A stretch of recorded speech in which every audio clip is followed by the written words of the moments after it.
Tehran trembles. Deepfakes pulse across X, AI voices whisper revolt, and Israel's Prisonbreak creeps into timelines.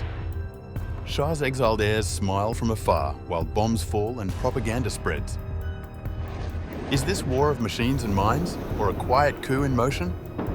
And who really pulls the strings?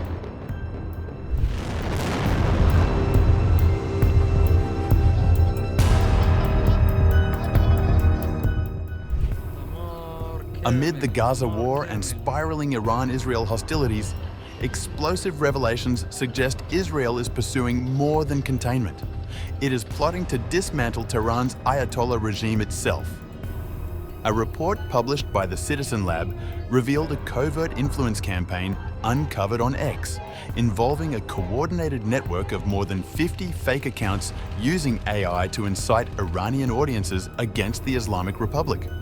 Investigators have labeled the operation Prisonbreak. Although created in 2023, the network began sustained activity in January 2025, coinciding with Israel's military strikes on Iran in June. Posts amplified by Prisonbreak called for revolt inside Iran, with some drawing tens of thousands of views after being seeded into large public communities and, in some cases, appearing to benefit from paid promotion. Posts like "Israel stands with Iran" could be seen on X.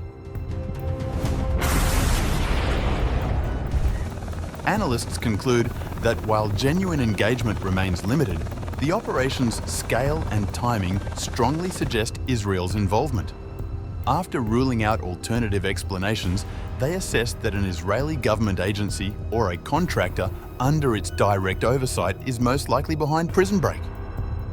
While relatively little is known about influence operations run directly by the Israeli government, military, or intelligence services, both independent press and social media platforms' investigations have previously exposed several highly sophisticated Israeli covert influence operators and their alleged connections to the country's government. Two notable examples are Team Jorge and Archimedes Group. The report focused on the 12-day war, which began on June 13, 2025, when Israel launched a major military attack against Iran. Speculation that Israel was aiming for regime change was further fueled by Prime Minister Netanyahu's call to the Iranian people to stand up against their oppressive regime. The United States entered the conflict on June 22nd, striking 3 nuclear facilities in Iran. After Iran's limited retaliation against a US base in Qatar, a ceasefire took hold on June 24th, ending the 12-day conflict. The day before the ceasefire, on June 23rd, the Israel Defense Forces carried out multiple airstrikes on Evin Prison in Tehran, which is notorious for the mistreatment of political prisoners. The report said the IO synchronized its activities closely with the airstrikes on Evin Prison to advance a narrative of regime change in Iran. The influence operation described in the report was initially identified through interactions by a number of X accounts with what appeared to be a highly sophisticated deception attempt. An AI-generated video of the Evin Prison bombing. The deepfake video was thought to be real and republished by multiple international news outlets. The first reference to an explosion at Evin Prison that the report identified as published by Prisonbreak was posted at 11:52 a.m. Tehran time. A confirmed Prisonbreak account, Khamenei, posted the following. The video was later flagged as fabricated by BBC Persian. However, it did initially trick the press into republishing it as real. The exact timing of the video's posting, while the bombing of Evin Prison was allegedly still happening, points toward the conclusion that it was part of a premeditated and well-synchronized influence operation. This series of posts by the Prisonbreak network's accounts, following the AI-generated video and calling for people to reach the prison, achieved virtually no organic engagement and a very low number of views, with one exception. A post by the original video sharer Khamenei, which also included a video, managed to accrue 46,000 views and more than 3,500 likes. The Prisonbreak network re-shared the post several times.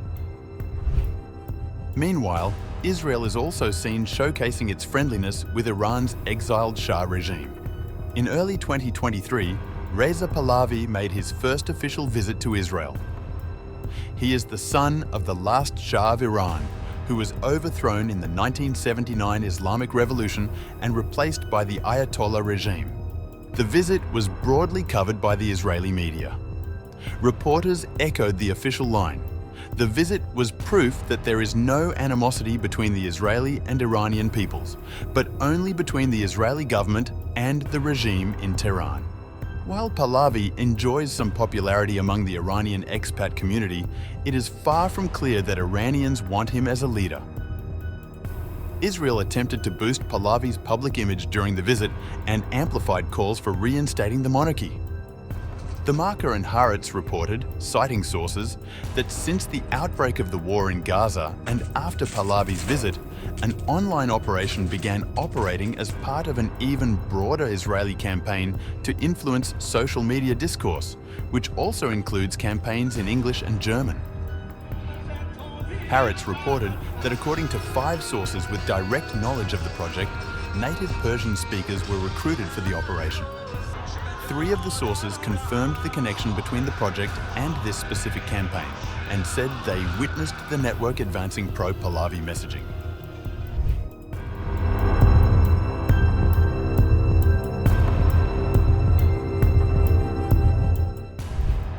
Iranian officials are downplaying talk of another war with Israel and the United States, but US carrier and tanker movements have sparked anxiety. Mohammad Jafar Ghaimpana, the president's executive deputy, told reporters after a cabinet meeting on October 1st that Iran is fully prepared for any new war, though he judged it unlikely Iran's foes would repeat the mistake. Ali Saidi, head of the Supreme Leader's Ideological Political Office, told state media he could not give a clear answer on whether war will come. However, flight tracking data over the weekend showed a rapid deployment of aerial refueling craft to the Al Udeid Air Base in Qatar, the largest American military installation in the region. The deployment comes as the United States wants Tehran to commit to direct talks with the US, ending uranium enrichment, curbing its missile program, and ending funding for its armed affiliates in the Middle East, the Washington Post reported. European-triggered international sanctions were reimposed on Tehran over the weekend as a standoff over Iran's nuclear activities lingers despite Israeli and US attacks in June, which US President Donald Trump says obliterated Iran's program.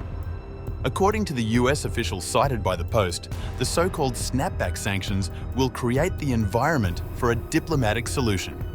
Tehran denies seeking a bomb and has called the new sanctions an illegal attempt to violate